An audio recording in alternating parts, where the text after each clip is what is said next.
Hello everyone! This is Malu in Florida.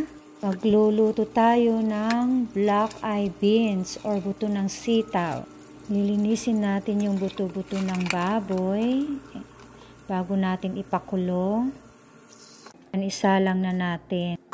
Habang pinapakulo ko yung buto-buto, hugasan naman natin yung buto ng sitaw. Ayan. Hugasan hanggang clear na yung tubig niya. Yung unang pakulo ko ay tinatapon ko yung sabaw at sabay hugas ulit para mas malinis.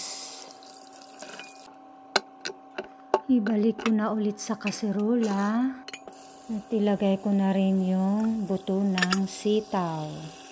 Lagyan na ng tubig. Ayan, isa lang na natin. Pakukuluan hanggang sa lumambot. Lagay na natin yung bagoong isda. Ayan, sariling gawa ko yan. Lagay ko na rin yung laman ng gabi. Isang bawang at onion kamatis. Lagay na rin natin yung dahon na ampalaya. Ayan, takpan natin ulit. Tinanggal ko din yung bula niya sa ibaba. Thank you for watching.